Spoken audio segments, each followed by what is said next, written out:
so we're gonna get going here. I will call to order the Finance, Buildings, and Grounds Committee meeting, which was duly noticed on July 9th, 2025, through posting and notification in the press in accordance with Wisconsin Statute 19.84, safety message. As I thought about safety and the various things, and it seems just appropriate, the basic, where am I at, what am I doing, how can I get hurt, how can others get hurt, just think about everything with the floods and wildfires and accidents, and all of those things seem to be appropriate. So first and foremost, prioritize your well-being, staying aware of your surroundings, and taking precautions to prevent accidents. Look both ways before crossing the street and be mindful of potential hazards in your environment.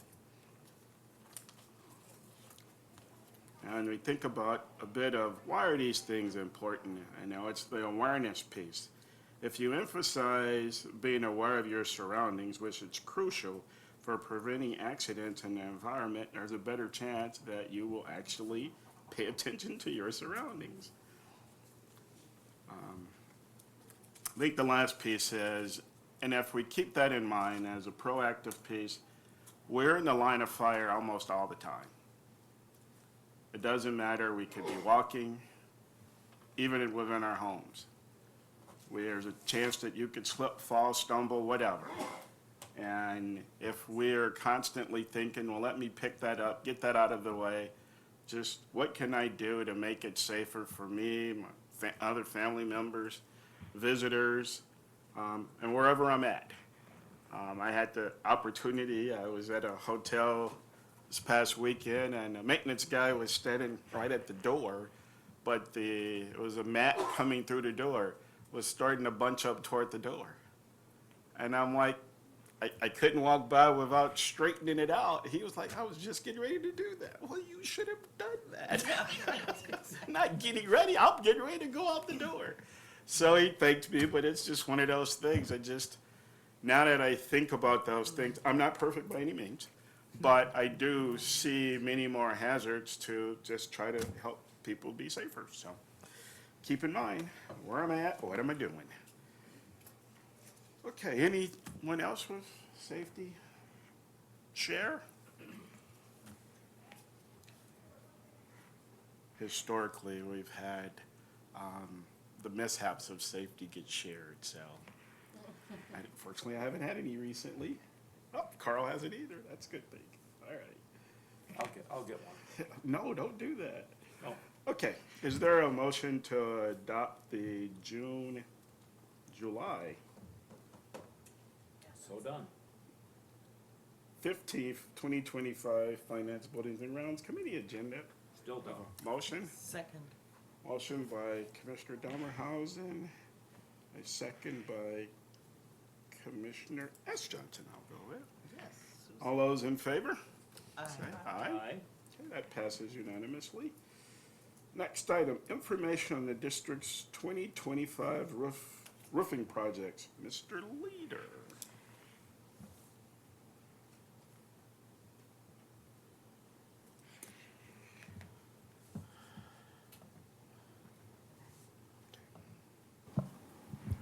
Good afternoon, everybody. I believe you all have a memo along with a roof map of 6 of our targeted schools for roof replacements. If you take a look at the building maps, roof maps, you'll see that they're all numbered per roof section and highlighted, which kind of shows you what the targeted areas we're after for roof replacements. So I'd like to begin with Craig High School. The total building roofing square footage is 341,000 square feet. We are replacing just under 30,000 square feet, which equates to about 8% of the total roofing square footage. So we're at a cost of $522,928. We're looking at a 10-week replacement schedule, which is scheduled to begin on 8/11 of '25. So that's Craig High School. Moving on to Franklin Middle School, Total building square footage is 117,575 square feet, and we are replacing just under 60,000 square feet, which equates to about 51% of total roof square footage. The cost is $955,273, and this project has been completed. Just a reminder, when we did the HVAC retrofit at Franklin, we also did some roofing at that time as well. So that entire building, with the exception of the pool roof, has been replaced. Lincoln Elementary School, total building roof square footage is 80,800 square feet, and we are replacing 20,500 square feet, which equates to 25% of the total roofing square footage. The cost of the project is $358,206. The project started on 6/23 of '25 with a 6-week replacement schedule. Please keep in mind that weather kind of dictates the schedule. So if we have, 3, 4, 5 days of rain, that's going to set us back that amount of time, obviously. Marshall Middle School, total building roof square footage is 110,600 square feet, and we are replacing 92,600 square feet, which equates to 84% of total square footage. The cost of the project is $1,391,219 and is scheduled on 8/11 of '25 with a 16-week replacement schedule. So for Marshall, that will be all the roof sections with the exception of the steel domed roof.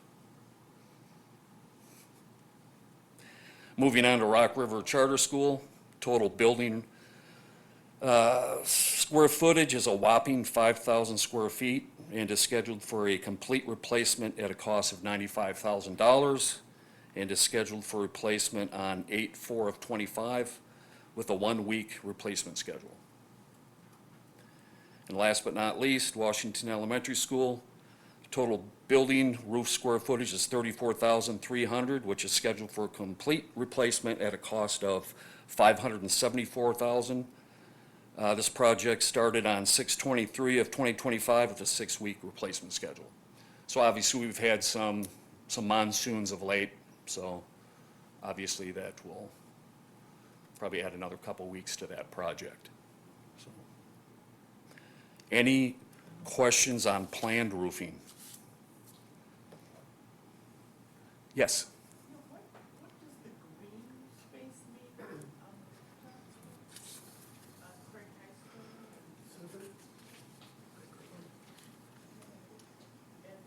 It's green space area, Dave, it's not. Yeah, it's not roofing, it's courtyards, stuff like that.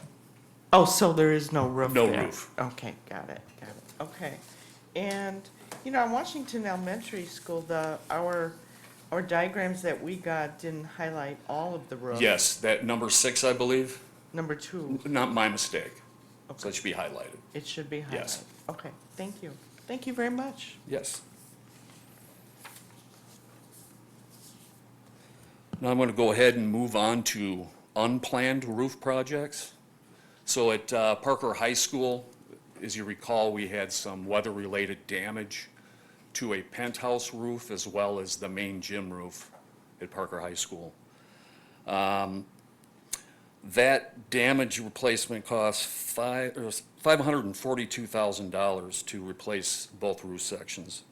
Both projects are completed, so those areas are equipped with a new roof system.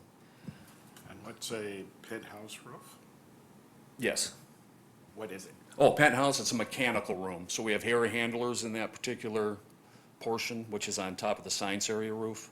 It's kind of its own entity with its own roof system.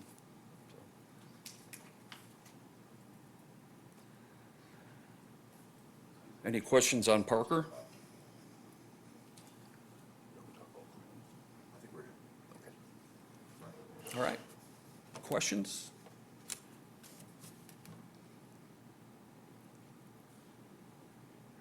All right, thank you. I'm sorry about the cord failure.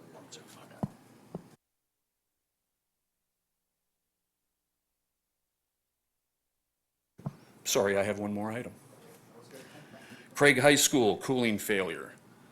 So we had a couple of major components to the cooling system that failed back in, we're starting to have issues back in May, about June. Both of those systems went. They're critical to that system. One was a Verical Freak drive, and the other one's the brains to the chiller. That was when it was first installed. Yes, thank you. So what we did is we had two portable 225-ton air-cooled chillers brought in on trailers, and now we have complete cooling back to Craig High School. Now, these will be in place until the cooling season's over, which is probably somewhere in October. We've already reached out. We're looking at a different system to put into Craig High School that doesn't have the exact system that's at Craig right now, that is very difficult maintenance-wise to keep going. So we do have some numbers on that. We're looking at somewhere around $750,000 to replace that system.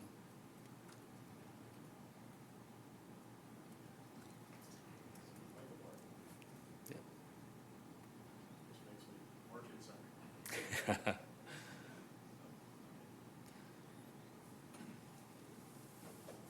Good, thank you. Sorry, before Dave leaves, just to add to that, I didn't memorize the memo. One of the things that we're waiting on during the installation, or as we have two temporary condensing units, right, is the actual engineering for the new work, right? And then the lead time in terms of the equipment replacement. So as we work through that, keep in mind that we are also crafting bid specifications, right? And then it'll be a bid project, so we get the best price available. So, you know, we hope it's in that neighborhood. If it goes much higher, right, it's not as though we can move forward without conditioned air in that building, right? But we are still we're still being very thoughtful and deliberate in terms of the process and securing quotes of that magnitude or bids of that magnitude. Thank you. Thank you. I got a question. Go ahead. Yes. He couldn't get by me. We have two temporary chillers. What's the cost of those two? There's a monthly fee, and that was About $75K all in $75,000 all in Total? for 3 months, through the cooling season. Okay, through the cooling season, yes. just curious. Yep. Thank you.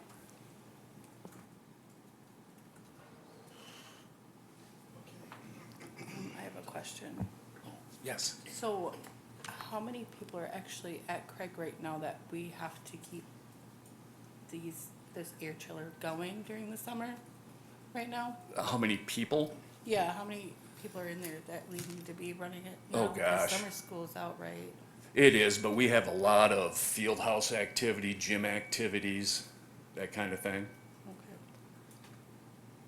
And there are still some staff in the building. Our custodial crews, maintenance. Just seems like a lot. It's a lot. big building. Yeah, it just seems like a lot for the new system, and then you're adding on the 75,000 on top of that too. Yeah, there's some other things to take in consideration, especially with a building like Craig and Parker. Craig specifically, obviously, the windows are not operable, okay? So when you're introducing, when you don't have cooling in the building, we have a chance of warping wood floors, such as gymnasium floors, wood shop floor, that could buckle because of the humidity. And we have no availability except for some huge fans to have air movement. But if without operable windows, That doesn't work, yeah. yeah, then we'll have humidity problems. Okay, and then how does the bidding work done? Is it just you guys put out a memo saying that there's bids that need to be? Yeah, we Like, work you're with, accepting bids, we so there's- work with a group, we HVAC experts, right? We draw up the equipment that we're looking for, right? Specifically for this one, which is an air-cooled chiller. And then we will draw up all the specs that, that need to be done, and then we bid it out. Okay. Okay, thank you. Thank you.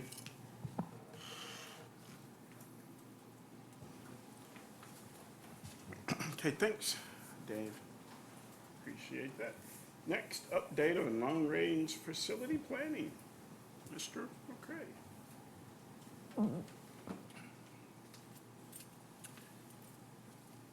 So really just a very quick update. So there's a lot of work going on specifically at Craig and Parker, and not necessarily physical work, more so in terms of deciding what types of systems are going in. So we received, and I believe this was provided as part of the board update at the last meeting. Essentially, we're at about 3.4 million in terms of bids for the secure work to be done at both Craig and Parker. But keep in mind, we were evaluating the ecosystem, if you will, to manage our camera systems as well as our door access systems. So we went through a bid process that was led by our Director of Technology, Brian Erskine. And so we went through that process. We determined a provider as well as an associated cost for that ecosystem. And then now what is actually happening, I believe Thursday of this week, is Julie Yerke, Craig Clements, who is our safety and security consultant, the former Parker School Resource Officer, will be meeting with the building principals just from a camera walkthrough standpoint, because we do recognize we need some additional cameras. And operationally, our principals are very wed to the fact of having not only the existing cameras, but additional cameras installed as work will begin in August in terms of the door frame installation throughout these two buildings. So we're working through, but there's not been a hammer to hit a wall quite yet, or a brush to hit a paint bucket. We're still pretty much in the design. We went through the bid process, and now we're ready to launch, if you will, in the latter part of July, early August. Now, we may have two principals who are perhaps listening to this committee meeting. Kudos to them. But we're working through that process. We wanted to have the meeting first with Julie and Craig and perhaps a member of the IT team, again, walking through from a camera installation. Then we'll be convening a meeting with Cullen, looping our principals in terms of the actual project work that goes through. Keep in mind, and Superintendent Holtzman is very well aware, and similar to the $151.8 million worth of work, it can't all be done during the summer. But we are very conscious in terms of not being, disrupting the academic day. We do not want that to happen, so there's not going to be chop saws in the corridor, cutting steel studs right outside the AP classroom, right? So we're very conscientious of that. That's our long-range planning update. So that specific piece, the funding source for that is what? The ecosystem, Yes. yes, proceeds. Explain more, explain more. Yeah, exactly. So think of proceeds as the interest dollars earned on the $151.8 million we have deposited. So when we think next level projects, the proceeds is what helps with those next level projects. So not exactly what, well, I'll just stop there, so. Still within the scope of what we define things as, but that's where it's coming from, so, thank you. Absolutely. So any type of next level project in consideration of Commissioner Ardrey's comments are within the scope of the approved referendum question. If we ever have a question about whether or not something fits, then we do reach out and speak with bond counsel just to be sure, right? So we want to protect the district, right? And we want to always do what is right. But the proceeds management, the interest earned, does help fund some of these next level projects. Because keep in mind, we scaled back, right, from the additional survey question, which was 169.5 to 151.8. Then there are also moments of discovery, such as, you know, we really need to have best practice to have a system manage both cameras and card access. We have them, they're independent now, but best practice is to bring them together.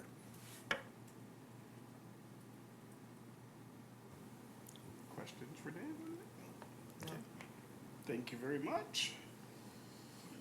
All right, next item, update on fiscal 25-26 budget development.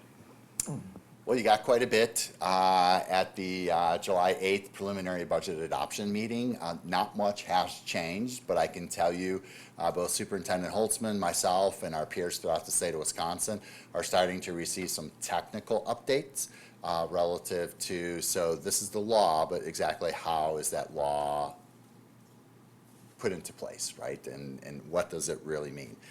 So I'll give you an example. So we talked a little bit about on July 8th, we have $50 million in terms of mental health funding. 40 million in year one, 10 million in year two. So what are you doing in year two that you committed to District 2 in year one? Right, so sometimes from an accounting perspective, right, how will they allow that, we'll say 40 million to be a deferred revenue and be allowed to carry over a 2-year period? These are just some of the technical aspects of the law that I'll say the state and the DPI are navigating. Typically, and I'll just pause for a moment, is when you receive a grant or you receive funding, it's typically within that fiscal year in which it was awarded. Right, so sometimes there's an exception because you have a windfall in year one. How will the DPI, and we always have to do things in accordance with generally accepted accounting principles, right? And we can, but sometimes there's state statute, they don't always align. But is there an opportunity to perhaps commit to funding to level that out over a 2-year period, then windfall in year one and a shortfall in year two? Right, it would be disingenuous for us to, and I'm not forecasting anything, but to hire staff in year one and then to lay them off in year two because of funding. Right, so it's great to have $50 million, and keep in mind, based upon essentially 820,000 public school students, that's about $61 per student. Right, so not only is it staff, right, and I'm a little bit into the deep water, but it's also, we may look to private partners to provide mental health counseling. We have some of that in our schools now. But when you say 50 million, that sounds like a ton. It is a ton of money, right? But when you boil it down, it's $61 per student.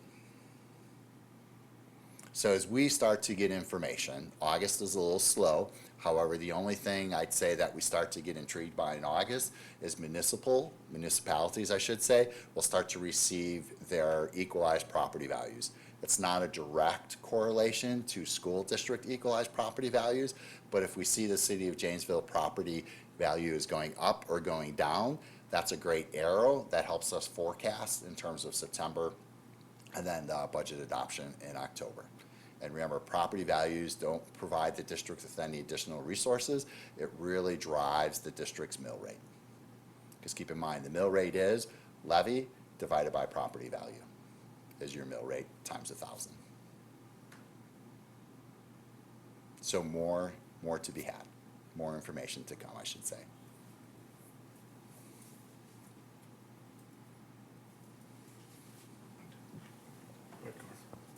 One thing, so, just adding one thing, even though property values go up and down, the amount of money we receive, it doesn't change. And You are correct, sir. It's just what the property tax rate would be. You are for correct. Individuals, because it shifts with the value. I just And- wanted to make that for others to know.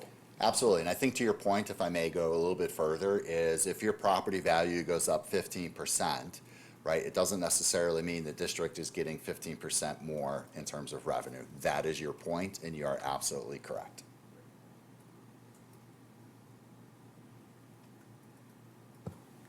Okay, thank you. All right, on to the next topic, which are student fees. Continue discussion on student fees.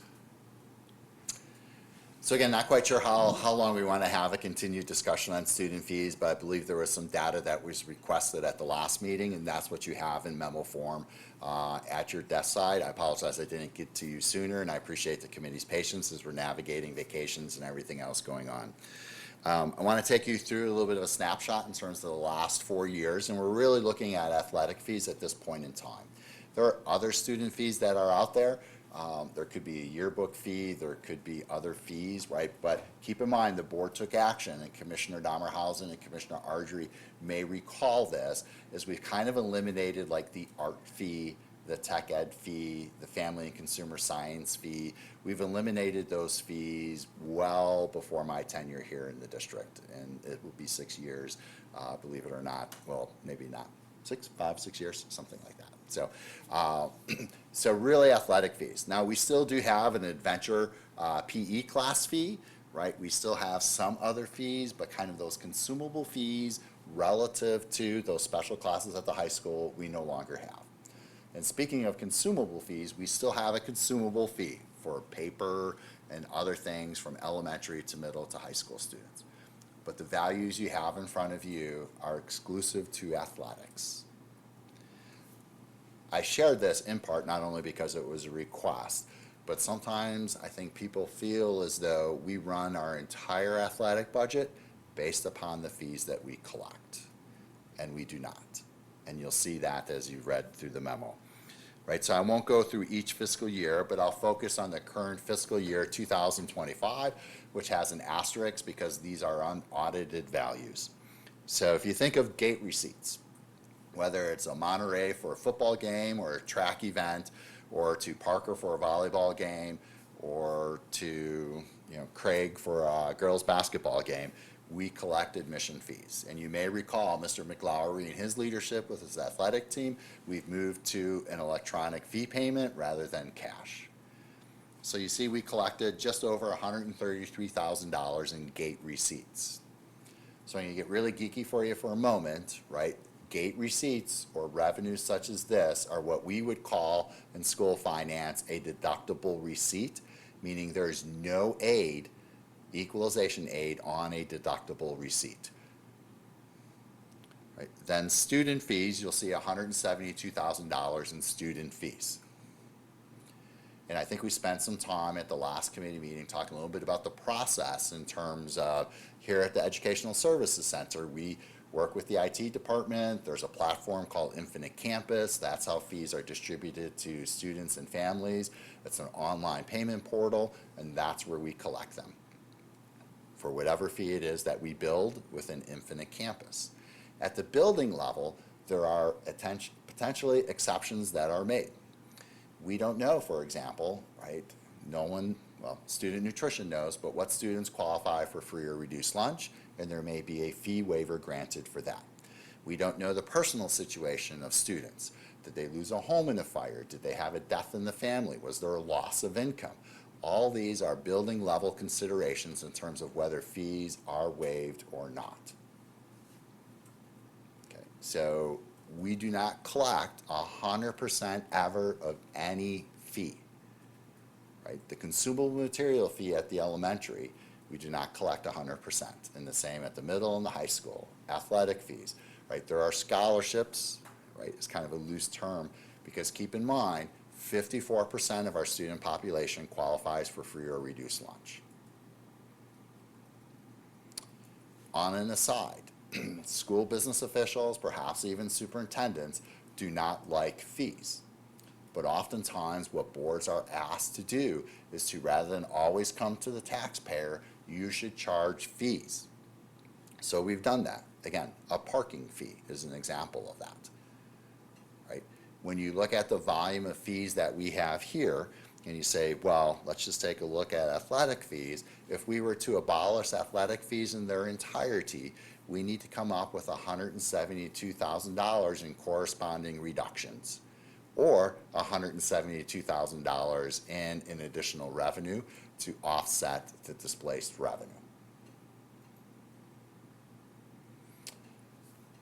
Now, you have all been parents, you've been in education as a board member, right? Sometimes when it comes to paying fees, all right, it's either you can't go out onto the stage or you can't go out onto the court. And is that the child's issue or the parent's issue in terms of not paying the fee?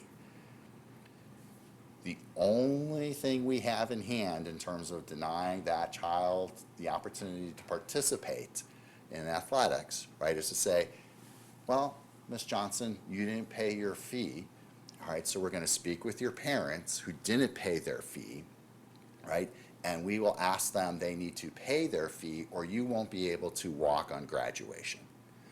No high school principal wants to have that conversation. I've been a school business official, right, for well over a decade, and it's one of those, we don't take parents to small claims court to collect fees. We rely to some extent in terms of building administration to say to the parents of Ms. Johnson, here's a reminder you need to pay your fee. Here's a reminder you need to pay your fee. Here's a third reminder you need to pay your fee. please pay your fee. And if Miss Johnson's parents refuse to pay their fee, probably the next correspondence is, well, Sue will not be able to walk on graduation. And that is not a card we ask our building administrators to play. So talked a little bit about revenue, kind of talked a little bit about, again, like we need to do our due diligence, right? It's not like, hey, whatever. We ask, but I know Athletic Director McLaury is working on refining that process to make it even better. We do need compliance, no doubt about that, right? But there's only so far we can go in terms of that compliance. Or we're penalizing the child. Take a look at cost real quick. You can see athletic administration, athletic operations. You can see the total cost. You have your revenues offset a portion of that total cost. It's approximately 7.23%, again, unaudited in terms of the revenues we capture to offset athletics, right, is only 7%. And the rest of it is a universal pot of general fund revenues and expenditures to provide the programming that we do.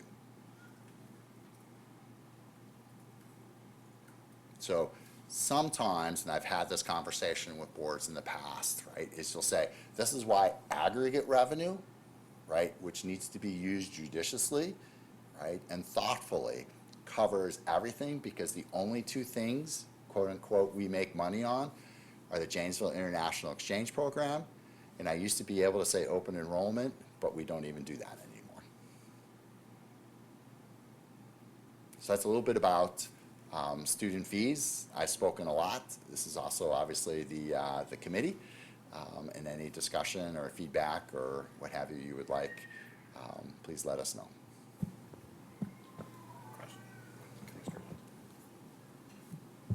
Well, I've always thought of athletic fees as athletic participation as a privilege rather than a right. Mm-hmm. So, I mean, if you can't pay the fees, why are you, you can't participate in the sport. I mean, that's how I've always learned how it was going to go. I mean, it's very different from attendance Mm-hmm. in a public school. Public school is your absolute right, and it should never be taken away from you. Nothing like graduation should be taken away from you. But on the other hand, athletic participation is not a right. It's not written anywhere. It's not in the Wisconsin Constitution. The Wisconsin Constitution does say that it is absolutely every child's right in the state of Wisconsin to attend a public school. So I don't see the issue really, to be honest with you. And especially in this day and age when we are seeing college student athletes receiving money now for playing, I just don't see that as a conflict. I'm sorry. I know a lot of people who would just explode at hearing me say that, but that's just how I feel. So I would like to hear other arguments about why it's so. I mean, obviously, it's important for people. Lots of students don't get into school. They don't give a care about being here. And athletics is what ties them into being here. Okay, obviously I get that. I care about that. But on the other hand, it is more of a privilege than a right. So the kid, I mean, especially when we're talking high school, I mean, if you're a kid in high school who can't get out to get a part-time job to make enough money to at least pay your student fees, I can't feel sorry for that. I'm sorry, I don't. I'm ready to hear other arguments.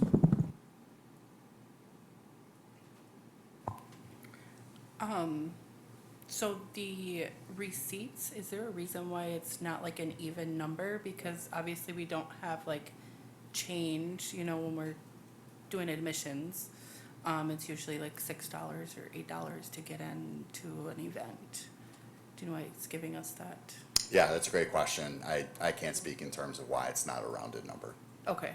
I can certainly, yeah, I'll certainly dig. I'm not like blowing off your question, Commissioner Yeah, Johnson. right? I no. just- That'd be something I'd like to know because I mean, in a sense, every penny counts, right now, so. And then is there, like a sliding fee scale for like the lower income families, in the district for athletic fees? I believe there is, if you can afford to pay and you still qualify for free reduced lunch, it is a lower fee, Okay, okay, than someone who does not qualify for free or reduced lunch. So there can be a two-tier system. I believe, we looked at that 2 years ago when we revised the fee schedule. So I don't believe it was last summer, but time sometimes flies and sometimes it moves slowly. I believe it was 2 years ago, that we adopted that. The reason you don't have, it's not an annual, is we only bring changes on an annual basis relative to fees, and there have been no recommendations to change the fee schedule. okay. And I have to disagree with Commissioner Susan Johnson on the fees because essentially, students who are in high school, they shouldn't have to worry about something that their parents should be providing.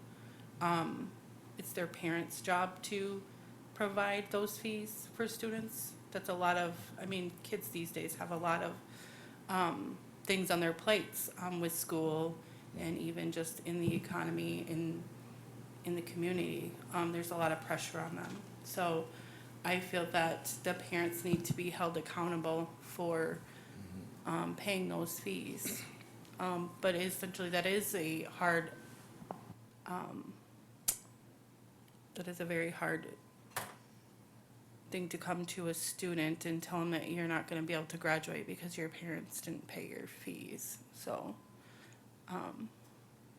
maybe if there's a way that we can work with the parents on that and say, hey, if you can pay half of your fees or something, we can waive the other half, to get some money, essentially.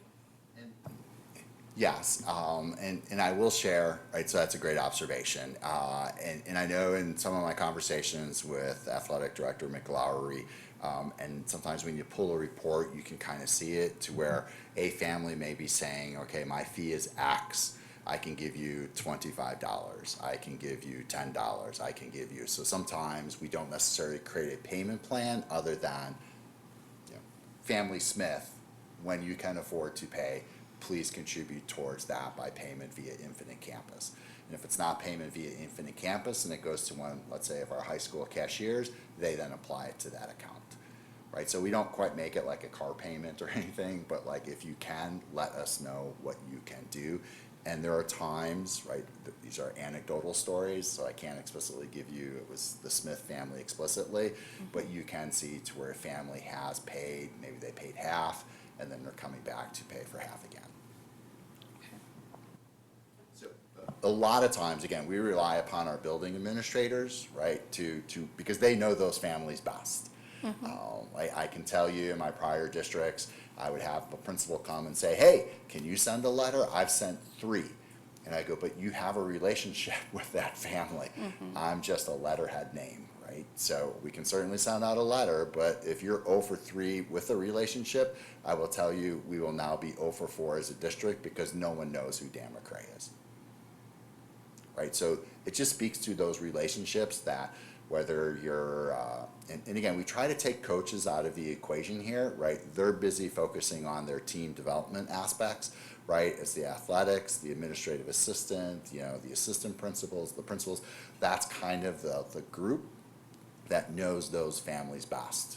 Obviously, in addition to faculty and coaches, but when it comes to, we'll say, a fee structure or what can you pay. Okay.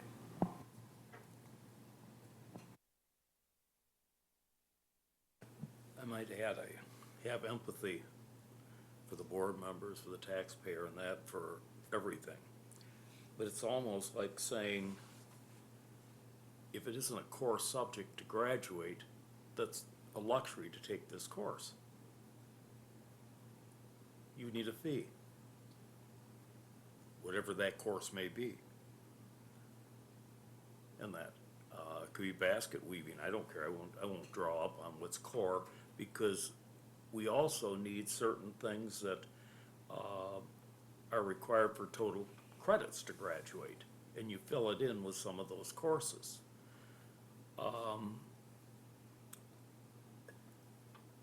Raised from a poor family,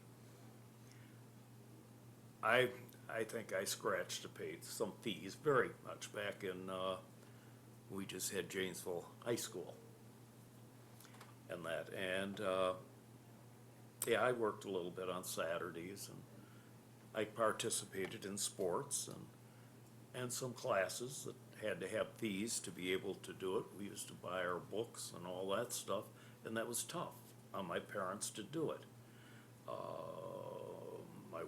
My mother worked when she could. She was sick, and my father worked too, had his own businesses. So we scratched to do those fees for me. So I don't have a problem with paying fees for children that can't. If they come from a family that has money or means, they certainly should. And usually you won't get an argument from those families. But I always worry, because athletics isn't just a way to professional sports. It isn't just a way to get the kid to school. It's a way where a child becomes more rounded with their teammates, with adults and that. And I think it's a very integral part of the school system. And for that purpose, I have a hard time charging them fees as it is. I wish we could afford to say, to heck, no athletic fees. But we don't have that luxury. So we try to find where most of them can pay. And the ones that can't, we try to work something out with them, either through the parents or another method. So, yeah, I agree where Susan's coming from. It's kind of a thing. Is it a luxury or a need? But I feel it's part of the need, no matter how we look at it. So, anyway, I said my piece, so thank you. Okay. Okay, so this topic, just so everybody understands, this was first and foremost, was definitely not about keeping kids away from participating in any manner anyhow. From a process standpoint, I see there are many things that have been addressed from a financial standpoint since I have been on the board. And this is, to me, one of these areas that, in my opinion, if we're audited, we're not in a really good, we can't tell the story. So, and when I say tell the story, well, let's follow the money. I do care if they pay, but let's make sure that if the family can't afford it, not gonna pay, there's somebody saying, okay, we acknowledge this. We check the box, it is waived. So then we know whatever amount of money that is being waived versus what we're collecting. So, I mean, that's part, we talk process. Then as I say that, I'm gonna discriminate against some sports. I mean, we can talk sports. I understand the student fees with respect to schools and things, that's a non-issue, however those happen. But there's some sports, I'm gonna go, okay, my son loved baseball, played baseball, traveling teams and all that. So there is no way he's gonna come to high school, make the high school team, and I'm not gonna pay the $150, I think it was. Okay, that should be done. What's different than if it's soccer? There are travel teams and all that, basketball, all of those things, but the simple to be able to play, You're not buying bats and gloves and all of that. You're gonna a ball. You may get a little protective equipment. That's it. But then we think of someone else, say the exorbitant sports. We're bringing in girls hockey. We have boys hockey. That is not a trivial expense.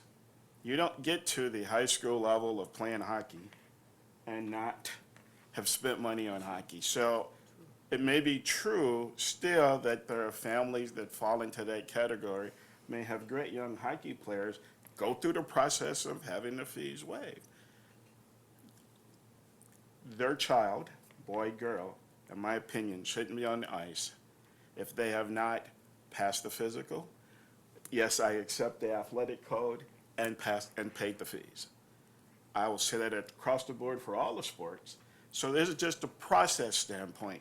And if fees aren't going to get paid, then whether it is the building athletic director, the principal, whomever is managing that to say the fee is waived, then we can say, okay, there were 25 participants in hockey. We collected for 19.5 of them, and the other 5.5, the fees were waived. Then, from a process standpoint, audit standpoint, the dollars flow. We see that. And I'm going, and this was really the piece that I wanted to say, we have to address the process. So whatever it is to address the process, that somebody's saying, yes, we waive it, could be free and reduced, it doesn't have to be that way. It may be, I understand the situation, and as a building leadership, I'm going to say, yes, I'm waiving the fee. Personally, I'm good with that because of the relationship and understanding the dynamic of the family. So that was really my main point for wanting to address student fees as a whole, and then athletic fees are just a part of that. So.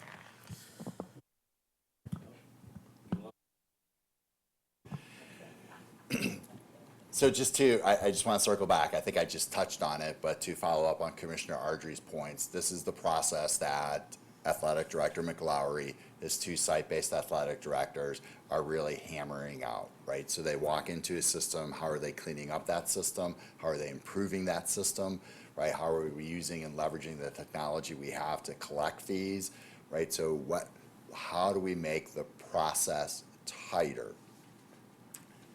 Give you just a quick example, and again, I'm probably on thin ice or deep water, however you want to interpret it, is sometimes, like, we don't know where we initiate the fee, right? So Carl Dahmerhausen comes out for a sport, he gets cut. When do we do the fee? In the past, when you signed up, is you paid that fee, because then you couldn't practice if you did not the physical, like the athletic code, all those things had to be in order, right? Then you were cut, then we would issue you a refund. Okay, but sometimes we allowed you to participate, right? Then final cuts come, then we built the fee, right? So this is the process, again, that Athletic Director McLaury is looking at. It's not going to solve all of our issues, but to Commissioner Ardrey's point, how are we working on refining and improving the process? Yeah, I definitely enjoyed what Commissioner Ardrey said about the process. That would be really negative to have an auditing problem because of this. So that's definitely, but it's still concerning that we're not bringing in even half the revenue to pay for the athletics programs. So that is a concern for me. For sure. So anyway, but this was a good discussion and we can keep talking, revisiting it. I think probably, right, just to perhaps close it, I'm not sure it's going to be on, like, it probably should be soon. But I know as Athletic Director McLaury and his team, right, refine that process, we can certainly bring that process back, right? So either to PPC or to finance or to both or whomever. So in between, is there any way for us to understand or know what the amount of assigned fees all categories. I mean, they've been assigned, and then what was collected versus uncollected. Is there a system way to figure that out without a whole lot of gymnastics? Because it would be interesting to know where we're at today, but I wouldn't say, in my opinion, it's an absolute, we must know, so. Yeah, so a couple thoughts on that, and keep in mind, I'm not the infinite campus expert when it comes to the fee structure. I'm a little bit better on Skyward, but the issue is there's not necessarily a reason code in terms of why a fee was not collected. Right, so you could say we anticipate $10,000 in fees, we collected $9,000 in fees, right, we are short 1,000. Why is that? Like, that's part of the process review, is it because someone qualifies for free or reduced? Is it because there's an extenuating circumstance, or was it because it was a failure to pay? Understood. So I wasn't quite to the why. Okay. I was just understanding the what. So what is the status? What was assigned? What did we collect? I mean, because if we assign, pick a number, 200,000, and we collect 172,000, then I'm going, well, okay, it's 28,000 that's not collected for some reason, and then that becomes a different issue. But it's still interesting to know what is that gap today. Yep, we can take a look at that. Okay, all righty. Okay, anything else from anybody on this one? Thank you all on that. We are going to push 1.8, the facility use fees, out another month or so. As we look at contracts and things, Mr. McCray just needed a little more time to pull some information together. So next, 1.9, discussion on naming of district facilities. So this is a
and I didn't have my microphone on for any of that.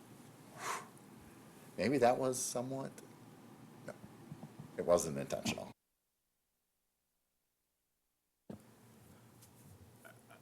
Given that it is a policy, that makes a lot of sense to have a focused policy meeting. And on this topic, it's still in the,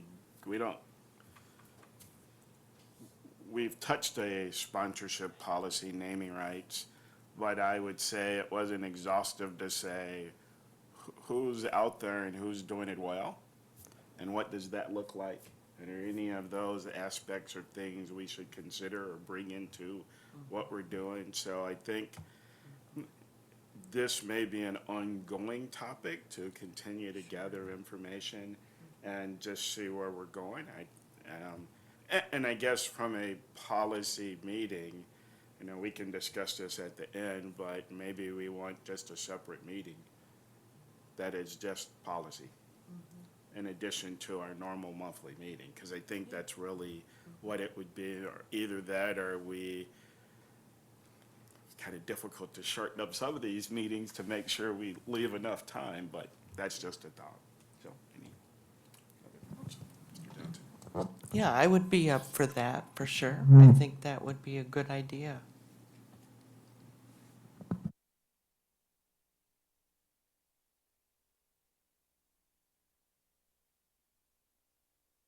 I know sometimes we take August off or we take a month off, right? And I understand people have, but we have this transition. It's kind of been around, and sometimes we get so consumed with the budget and we get consumed with other things. And again, administratively, I believe we're just asking for the committees, I'm just probably repeating, but like maybe we can just focus on policies for a specific meeting, crank through a number of them, knowing that we won't be able to finalize all of them. Okay, if there are no other comments. Oh, go ahead. The naming one is something for several years now we've been toying with. And it always kind of goes to the background, never quite comes up. And I'm sure there are others, but I think it's a good one to take and concentrate one meeting on that. Come in with your ideas, put the thing together, what we feel as a consensus as a group, and then present it for others to add their thing later or afterwards. But I think it's kind of something we need to get at. And I'd like to see something along the line. I like the idea of a separate meeting for it because as you read and you think, there's many twists to the whole thing. So that's just my 2 cents worth. There are, and that's probably why I was asking, and maybe somehow we can do some sort of, I always have to think of kind of our record, but maybe some sort of feedback mechanism, because I don't think administratively we want to bring a bunch of ideas, and then you guys, why are you thinking that, right? So sometimes it's nice. That's why I appreciated the exchange during the agenda setting time with Commissioner Ardrey and myself in terms of, is there a third party out there that also recognizes an individual's significant contribution to why it is we want to name a facility after them, right? When it gets to dollar values, right, then administratively, all of a sudden we start to look greedy, right? But then I think we need that feedback before the sausage making meeting in terms of, what are you guys thinking? So. Okay, thank you. We'll work to put together a policy-focused agenda for the committee. All right, next, mentioning policy, discussion on district drone policy. Mr. McCray. Yeah, so what's fascinating is I think as we went through this with Neola several months ago, we're like, we probably don't need a drone policy. Now all of a sudden we're starting to get a few requisitions for staff to purchase a drone. Okay, well sometimes we get a little nervous in the finance and accounting office because, well, you approved the purchase, so you must approve the use of a drone. There's a lot of rules and regulations, as you saw in the reading, relative to drone use. So we're not asking for action tonight, But I think we wanted to get this on the radar since, again, you had that other bank of policies. So you're not like, well, we scheduled something in August and now there's this drone policy and we didn't see this earlier. So now you're seeing it earlier. So there are FAA guidelines and regulations. There are licensed pilots. Like it can get, as you saw in the policy, it's pages long in terms of administrative rule. We need to provide guidance to our faculty and staff. You just can't go to Amazon, buy a 3-pound drone with a camera, and then not understand the context for what your obligations are legally. We're happy to purchase it, but we need compliance in terms of the regulations.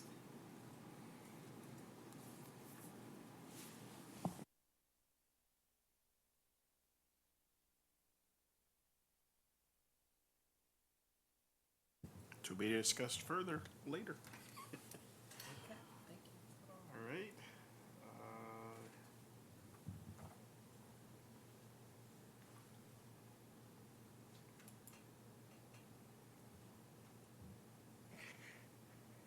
Oh, this is different, okay. Information on, next item, information on city district facility use and lease agreements. Mr. McCray. Yeah, absolutely. I appreciate Julie Yerke joining us. This kind of used to be a duty that Julie would, for lack of a better word, corral. Right, so it's an interesting concept. So we have had, even pre-COVID, and then COVID kind of stopped, and then we had the issue, not really the issue, but we'll say the, you know, the opportunity with the Woodman Center, right? And the Woodman Center is an integral part of the district city use agreement. So think of it as the city would use our buildings. We would use the ice arena. And you know, we use the golf course and we get charged for the golf course. But think of our buildings in the ice arena. Well, as the city's use of our buildings has gone down, right, we still had a commitment to the old ice arena. Now we have a new ice arena, right? So we can anticipate a charge for 125 hours at a reduced rate that we used to receive for free. All right, so 125 hours at $125 per hour, we would receive for free in the past because the city would use our buildings extensively. Our city is using our buildings less. They still use our buildings, but less than when the original agreement was constructed. So what we're working out is some of the details because we needed to remind the city of Janesville that we also have a girls hockey team now. And we can't have the boys practice for 125 hours and the girls practice for less than 125 hours. So what is that fee structure on 125 hours of girls hockey time? Is it at 125 per hour or is it at their going rate of $250 per hour? Right, so potentially our exposure is nearly $50,000 in ice hockey time. Right, so the city's very agreeable. Like, it's just one of these things. Other duties is assigned within our job description, but making sure there's clarity in terms of the fee structure. There is also a charge for every WIA event of $400. So if you have 12 home boys hockey games, right, that's $4,800. If you have 12 home girls hockey games, and I'm just talking regular season, that's another $4,800. Now, we're still seeking clarity in terms of, did we always pay that, or is that a new charge because we have a new ice arena? Right? So in terms of youth night for middle school at Franklin Middle School, that is a city-sponsored event, like, we have no issues with that. We appreciate the engagement. It's just really hammering out some of these details relative to the Woodman Center. And again, it's been on pause. We hit COVID. They're building the Woodmans. They're working through their issues. There have been emails back and forth. The city use agreement is, again, we'll say for middle school nights, other activities. There's a separate lease agreement for Riverside, which is our baseball complex, and there's a separate agreement for Monterey Stadium, and then the agreement for use of our buildings. If there's adult open swim as part of a park and rec program, right, that's kind of where that comes into play. It would, and Julie can probably speak to this. It sounded great. Again, these are one of these third rail topics. You know, I'll pick on you, Commissioner Sue Johnson, right? As you're the city, we're the district, right? You bill us for use of facilities, we write you a check for $2,000. We then bill you as the district, the city, for a check for $1,900. So we had a lot of checks going back and forth, and I'm not sure the juice was worth the squeeze on that. Other than we know we are committed to having 2 ice hockey programs, right? And there's costs associated with that, increased cost with a new complex. I believe this is on a forthcoming city agenda item. And I know, and I'm gonna probably mispronounce Miss Jennifer Petrozelli's last name, right? But I know we've been corresponding back and forth. I know it's on the city agenda. I think just hammering, that was my correspondence last week, and just reminding them, we now also have a girls hockey team. We need 125 hours. And what is the cost for that 125 hours?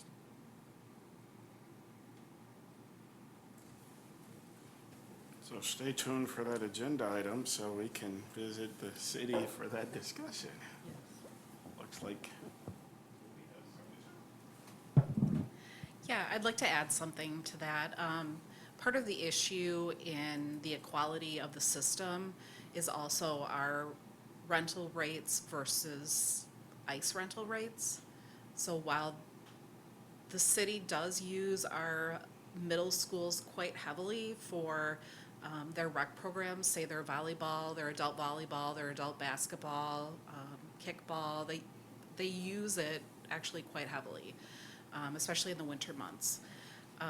However, our gym rental rate to them is fairly nominal, and their ice rental rate is, what, 125 or something an hour right now, and, you know, we might charge them, you know, $20 an hour for, you know, the rental. And so Dan kind of alluded to the fact that we, at one time, did this, we figured out how many hours, you know, they used, how many hours we used at the ice arena, and how many they used in our gyms or other facilities, or other locations in our schools. It became very silly to charge. One year, I might charge them $1,200. And how much time did it take me to figure this out? And the next year, you know, they would charge us $2,000 or something. So it just became a little goofy and a waste of everyone's time. So that's why we did this basically agreement, you know, trying to figure out where the happy medium is. But now the Woodman Center, obviously their fees are probably gonna increase heavily. And ice is not cheap. I can attest to that from having a figure skater for many years. And so I think we might have a little bit of shock and awe once we see what their proposal is, unfortunately. And especially with adding a hockey team.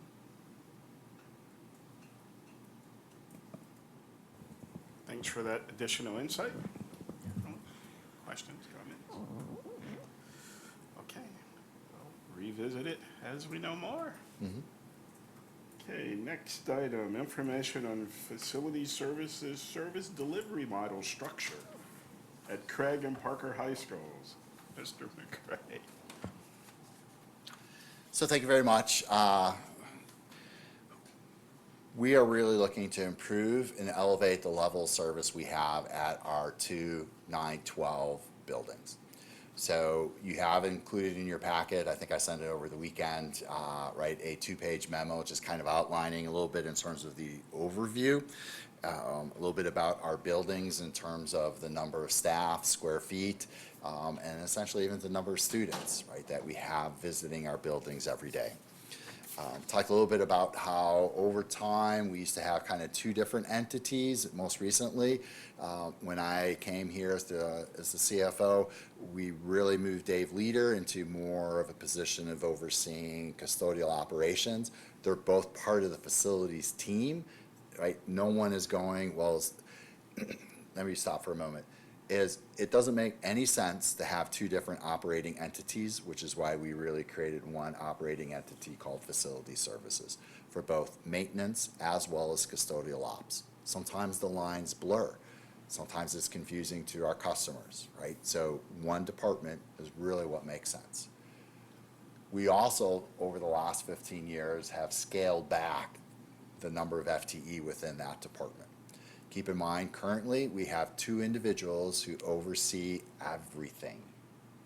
2, right? So how do we empower our staff at the site to make decisions that best, in a positive way, impact our customers at that site? It's more than just doing their duties as assigned.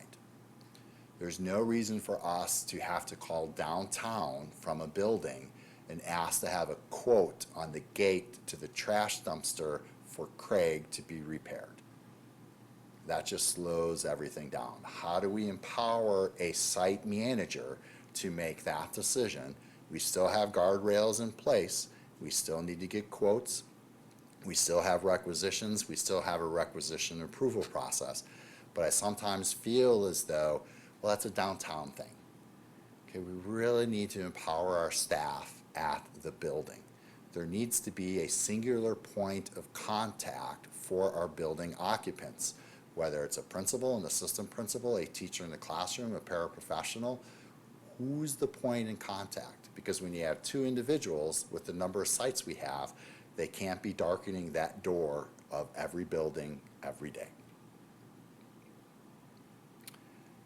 So this is our attempt to elevate the service level experience for our staff in those buildings, to expand upon potentially a career path for our staff who are in facilities, right? To empower an individual, right? To support that individual. All of this is really being done to improve the customer service element at our buildings. As noted in page 2, there's a cost associated with that. But we have an open position, right, a .6 mechanic, and we're not filling that position.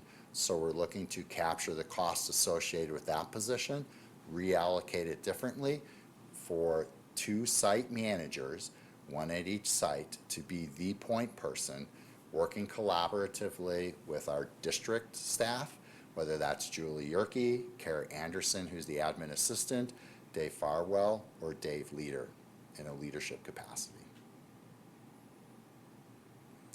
So I think what we've done over the time here is when we look to improve, right, this is a way that we're looking to improve. How do we improve our service delivery model?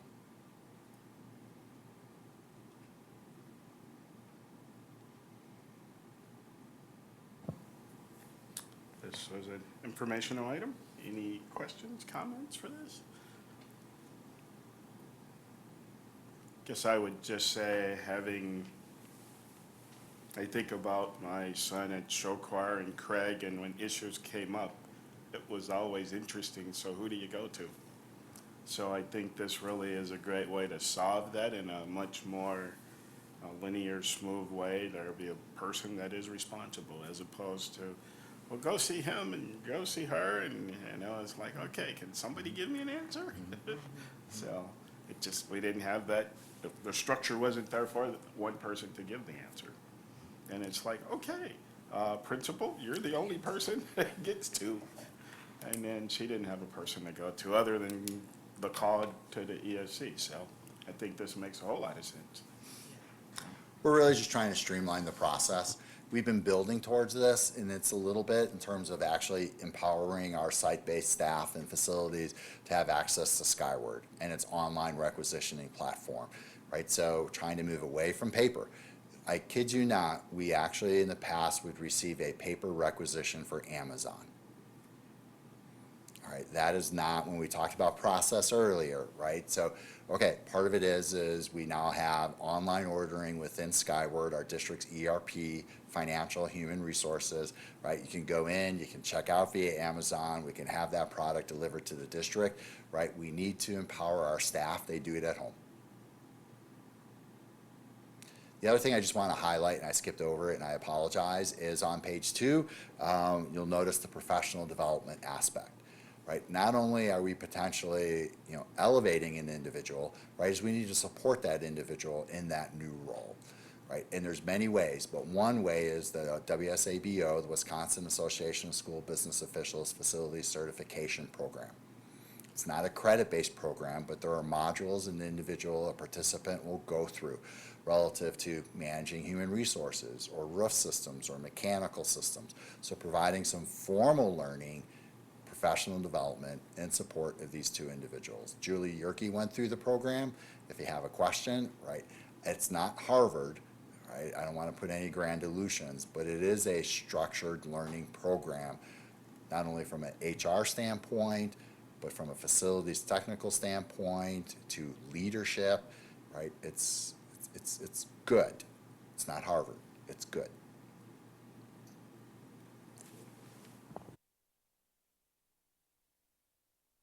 Okay. Next topic. Information, I'll say an action on the district's banking services request for proposal, official depository. Mr. McCray. We would ask the committee assuming they approve, to approve district administration's recommendation to move from JP Morgan Chase as our current operational depository to Johnson Bank. So we went through a process as outlined in the memo. I know you just saw this memo today, so let me quickly take you through it. Back in May, when the district designated official depositories, we made reference in that memo that we'd be going out to a request for proposal. We went through a request for proposal. Matthew Sylvester Knudsen led that initiative. We received 3 responses. We actually may have received more, but we interviewed 3. We interviewed Premier Bank, which has a branch here in Janesville. We interviewed Johnson Bank, which has a branch here in Janesville. And we interviewed First National, which has a branch here in Janesville. We were not dissatisfied with JP Morgan Chase, but it is a national bank with a small presence here in Janesville. Our customer service comes out of Chicago. So having that, if you will, down the street relationship with Premier or First National or Johnson was important to us, in addition to what earnings would we receive as we deposit dollars into your account? What charges and fees are associated with our services, right? So it's not just about the person down the street. There are technical elements that we reviewed as part of their submissions. The online banking platform was critical for us.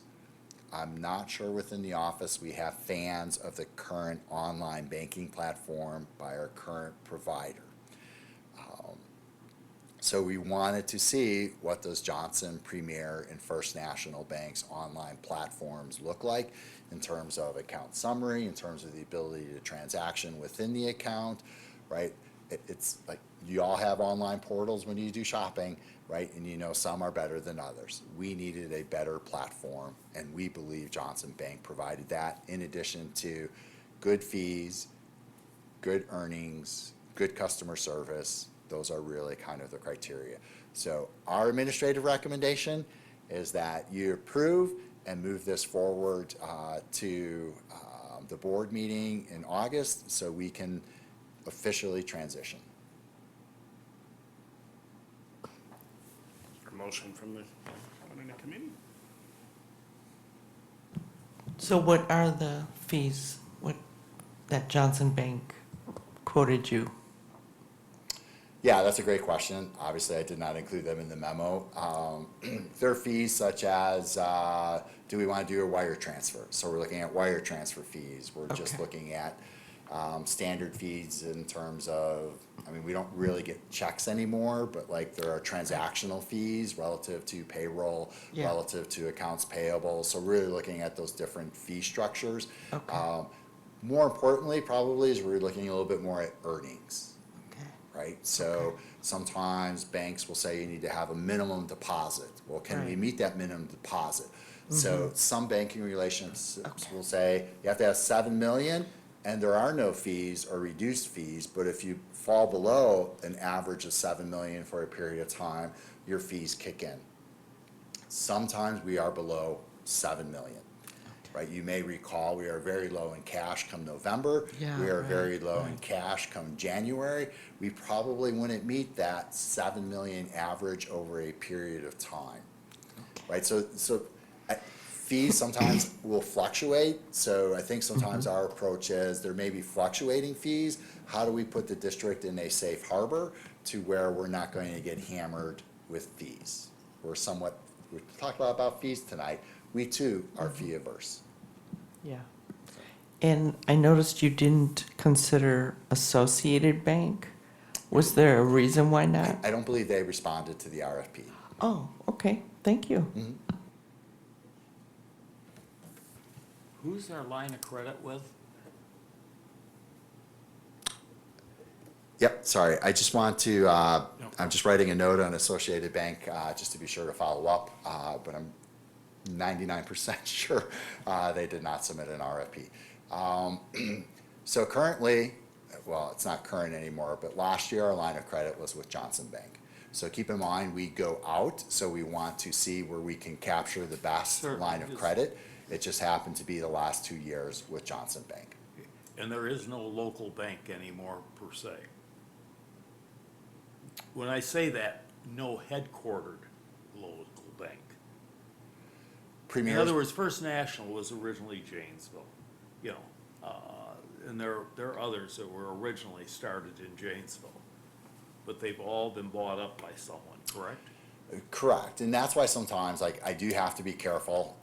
You know, Johnson Bank, as you know, is headquartered out of Racine, Wisconsin. But they have still very much a local presence.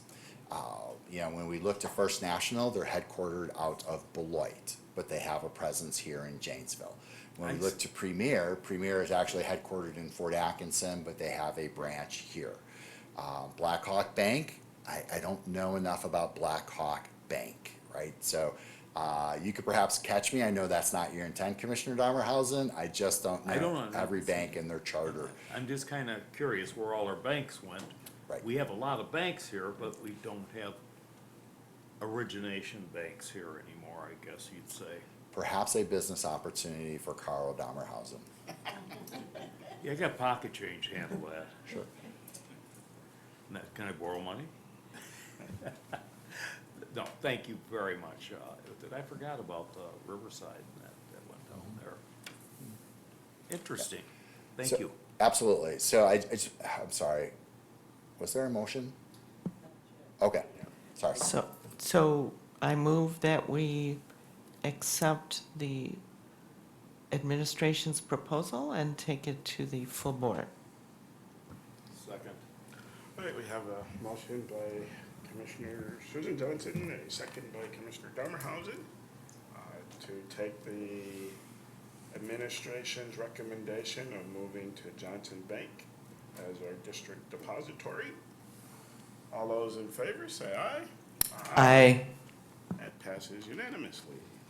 Thank you. Thank you.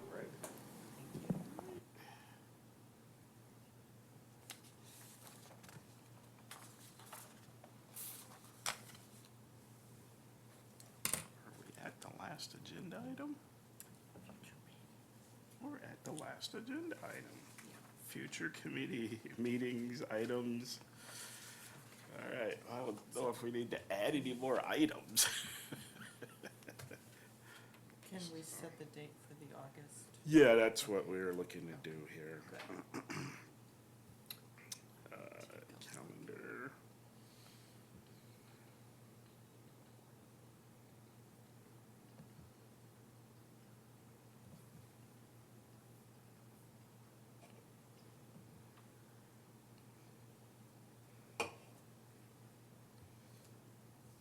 So I guess I'll say first and foremost, does the third Tuesday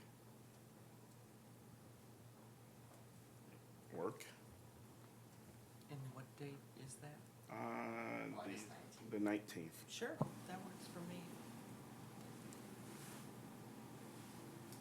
tentatively the same time and everything, same Sure. location. Sure. Good. Good with you, Mr. Brick? I believe so. I do have that short panic that I did take a vacation day on Monday. I'm pretty sure that's when my wife Kim and I plan on returning. But my short panic was, no, Dan, remember, we're coming back on Tuesday. So, but I think we're good. Okay, ready? Works for you? Yes. Okay, okay. We'll make sure it's a busy meeting for you, So, not light like this one. well, he somewhat controls that, so. All right, next meeting will be February 19th. I am trying to get out of here. Yeah, wow, oh my goodness sakes. Oh, that's It was good. an interesting August. approach. Yeah. Oh, you caught that, okay. August 19th. There's something more? So, yeah, and I would say, so the next thing I want to do at the start of September, as the availability of the committee to start touring our various buildings. I don't know what your schedule is available during the day? Okay. Primarily afternoon would be what I would look to say. Yeah, afternoon. And I mean, maybe we can incorporate seeing the food services in action at some of the buildings. I think that's always a lively and interesting time. Yes. So you're saying lunch? Yes, I would enjoy that very much. So we That can would pick be and awesome. choose and have lunch at different places and That just would That's be where we'll awesome. hold our see how meetings. it goes. So, yeah, well, not That so would be much a awesome. meeting. It would be just a walk through, see the Yeah. building. So Just we meet- may spend an hour or whatever there, Yeah. so. And that'd be in whoever- addition to the monthly or? Yes, that would be in Correct. addition. So just make So- sure you tell us way ahead of time so we can, So what I was going Arrange to our ask schedule. is to have our board clerk send out like a little doodle survey for days and times and see what overall works best. Because starting out earlier in the year, I'm like, if we do 2, that's probably pretty good for a given visit. Really wouldn't want to go, probably need more than that. So, at least that's kind of my thoughts. So, okay. Yeah, we'll just get started and see where it goes. What are you doing? No. What do you mean? Are we making decisions? Yeah, no, we don't have any No, other dates. I'm gonna have like a survey sent out for dates and times, and then that's what we'll go with, so.